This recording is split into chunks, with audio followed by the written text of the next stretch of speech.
Good morning, students. How are you? Class 8 सभी बच्चे, आज आप हिंदी व्याकरण की बुक निकालेंगे। सभी बच्चे अपनी हिंदी व्याकरण की बुक निकालेंगे और इसमें आप आज देखेंगे चैप्टर फर्स्ट, भाषा, बोली, लिपि और व्याकरण। फर्स्ट चैप्टर है आपका भाषा, लिपि, बोली और व्याकरण। भाषा क्या है? भाषा की क्या परिभाषा है? आइए हम आपको आज इसके बारे में बताते हैं। भाषा वह माध्यम है जिसके द्वारा मनुष्य अपने भावों व विचारों का आदान प्रदान करता है, भाषा कहलाती है। ठीक है। भाषा के दो रूप होते हैं। भाषा के दो रूप होते हैं, एक तो मौखिक, दूसरा लिखित। मौखिक भाषा क्या है? मौखिक भाषा जो मुख से बोली जाती है वह मौखिक भाषा कहलाती है। मनुष्य सबसे पहले मौखिक भाषा ही सीखता है, जैसे वार्तालाप, रेडियो, टेलीफोन पर बात करना आदि क्या है? ये मौखिक भाषा के उदाहरण हैं। अब आइए लिखित भाषा। लिखित भाषा किसे कहते हैं? जो भाषा लिखकर प्रकट की जाती है वह लिखित भाषा कहलाती है। इस भाषा के द्वारा ही ज्ञान, विज्ञान, साहित्य, संस्कृति आदि को सुरक्षित रखा जाता है। पत्र, समाचार पत्र, पुस्तक, श्यामपट्ट पर लिखना आदि क्या है? ये हमारे लिखित भाषा के उदाहरण है। अब आइए मातृभाषा, मदर टंग। हमारी मातृभाषा क्या है? बच्चा अपने माता पिता अथवा परिवार से जो भाषा सीखता है उसे मातृभाषा कहते हैं। हिंदी भाषी परिवार में जन्म लेने वाले बच्चे प्रारंभ से ही हिंदी भाषा के परिवेश में रहकर हिंदी भाषा सीखते हैं। इस प्रकार हिंदी भाषा ही क्या होती है? उनकी मातृभाषा होती है। अब प्रादेशिक भाषा, जो भाषा किसी प्रदेश में विमुख रूप से या जो भाषा किसी प्रदेश में प्रमुख रूप से बोली जाती है वही उस प्रदेश की भाषा कहलाती है। इसे ही प्रादेशिक भाषा कहते हैं। जैसे गुजरात में गुजराती, पंजाब में पंजाबी, तमिलनाडु में तमिल बोली जाती है। गुजराती, पंजाबी तथा तमिल क्या है? ये हमारी प्रादेशिक भाषाएं हैं। अब राष्ट्रभाषा। राष्ट्रभाषा क्या होती है?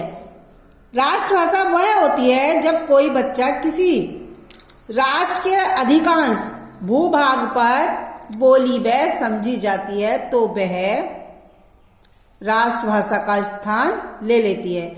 जब कोई भाषा किसी राष्ट्र के अधिकांश भूभाग पर बोली जाती है, वह समझी जाती है तो वह राष्ट्रभाषा का स्थान ले लेती है। अंतर्राष्ट्रीय भाषा, जब कोई भाषा विश्व के यानी संसार के अनेक राष्ट्रों में बोली जाती है तो वह अंतर्राष्ट्रीय भाषा का स्थान ले लेती है। जैसे अंग्रेजी भाषा जो है वो अंतर्राष्ट्रीय भाषा है क्योंकि ये विश्व के मोस्टली सभी राष्ट्रों में बोली जाती है। अंग्रेजी भाषा जो है ये विश्व के अनेक राष्ट्रों में बोली जाती है, इसलिए अंग्रेजी भाषा हमारी अंतर्राष्ट्रीय भाषा है। बोली, डायलेक्ट, भाषा का क्षेत्रीय रूप जो होता है वो बोली कहलाता है। यह किसी प्रांत के बहुत छोटे क्षेत्र में बोली जाती है। इसमें साहित्यिक रचनाएं नहीं होती।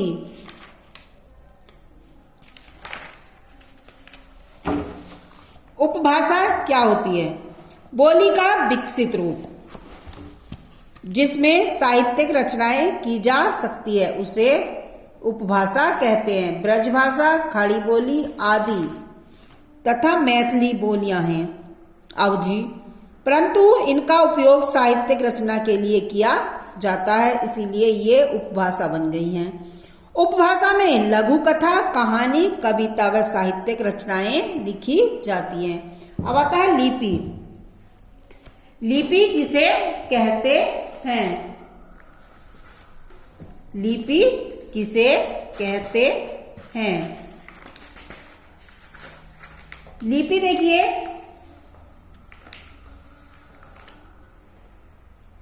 हिंदी भाषा के लिखने के ढंग को लिपि कहते हैं। हिंदी भाषा के लिखने के रूप को क्या कहते हैं? लिपि कहते हैं। संसार की प्रत्येक भाषा अलग अलग लिपि में लिखी जाती हैं। जैसे हिंदी, नेपाली, संस्कृत, मराठी भाषाओं को देवनागरी लिपि में लिखा जाता है ना। तो जो मुख से निकलने वाली ध्वनियों को जब लिखित चिन्हों के द्वारा व्यक्त किया जाता है तो उसे लिपि कहते हैं। प्रत्येक भाषा की अपनी लिपि होती है। प्रत्येक भाषा की अपनी एक लिपि होती है। हिंदी व संस्कृत की लिपि देवनागरी है। देवनागरी लिपि का विकास ब्राह्मी लिपि से हुआ। विश्व की कुछ मुख्य भाषाओं की लिपियां ये देखिए इस तरह से, जैसे हिंदी, मराठी, नेपाली की लिपि है देवनागरी, उर्दू की है फारसी, बंगाली बांग्ला, अंग्रेजी जर्मन रोमन, पंजाबी गुरुमुखी, तमिल तमिल। अब देखिए व्याकरण। व्याकरण वह शास्त्र है जो भाषा को शुद्ध रूप से बोलने, लिखने व पढ़ने व समझाने में सहायता करता है। व्याकरण में भाषा को नियमित व व्यवस्थित बनाने के नियम होते हैं, जिनकी सहायता से हम भाषा का शुद्ध व प्रभावशाली प्रयोग करना सीख पाते हैं। यानी कि भाषा और व्याकरण के बीच घनिष्ठ संबंध है। व्याकरण वह शास्त्र है जो भाषा को शुद्ध रूप से बोलने, लिखने, पढ़ने और समझने में सहायता करता है। व्याकरण से ही भाषा को नियमित व व्यवस्थित बनाने के नियम होते हैं। व्याकरण की सहायता से ही हम भाषा का शुद्ध व प्रभावशाली प्रयोग करना सीख पाते हैं। यानी कि वह शास्त्र जिससे भाषा के शुद्ध रूप और प्रयोग का ज्ञान होता है उसे व्याकरण कहते हैं।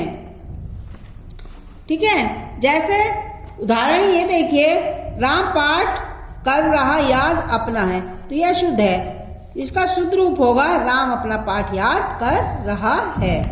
अब व्याकरण के अंग। व्याकरण के बच्चों 3 अंग होते हैं, वर्ण विचार, शब्द विचार और वाक्य विचार। अब वर्ण विचार के अंतर्गत वर्णों के आकार, प्रकार, उनके लिखने की विधि तथा उच्चारण आदि पर विचार किया जाता है।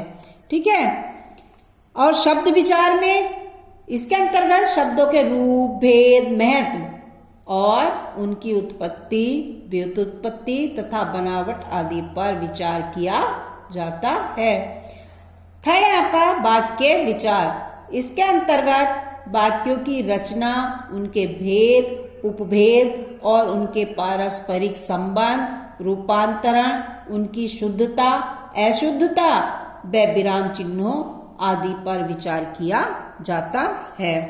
ठीक है, ये तो हो गई हमारी भाषा। अभी हमने आपको समझाया भाषा, बोली और लिपि और व्याकरण के बारे में। आइए अब इससे संबंधित हम कुछ क्वेश्चन हैं, ठीक है, कि भाषा की परिभाषा दीजिए। तो भाषा की परिभाषा है, भाषा वह माध्यम है जिसके द्वारा मनुष्य अपने भावों व विचारों का आदान प्रदान करता है। दूसरा है मौखिक व लिखित भाषा को उदाहरण सहित परिभाषित कीजिए कि क्या है।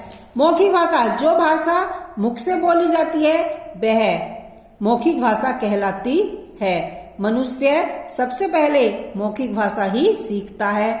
वार्तालाप, रेडियो, टेलीफोन पर बात करना आदि जो है वो मौखिक भाषा के उदाहरण हैं। अब लिखित भाषा, जो भाषा लिखकर प्रकट की जाती है वह लिखित भाषा कहलाती है। इस भाषा के द्वारा ही ज्ञान, विज्ञान, संस्कृति आदि को सुरक्षित रखा जाता है। पत्र, समाचार पत्र, पुस्तक, श्यामपट्ट पर लिखना आदि लिखित भाषा के उदाहरण है। ठीक है। अब बोली व उपभाषा में अंतर। बोली क्या होती है? बोली भाषा का क्षेत्रीय रूप होती है और उपभाषा जो होती है वो बोली का वह विकसित रूप है जिससे साहित्यिक रचनाएं की जा सकती है, वो उपभाषा कहलाती है। ठीक है। अब व्याकरण किसे कहते हैं? व्याकरण वह शास्त्र है जो हमें किसी भाषा को शुद्ध बोलना, पढ़ना और लिखना सिखाता है। ठीक है। आया आपकी समझ में? ये 4 क्वेश्चन है। चलिए आज के लिए इतना ही। Thank you students.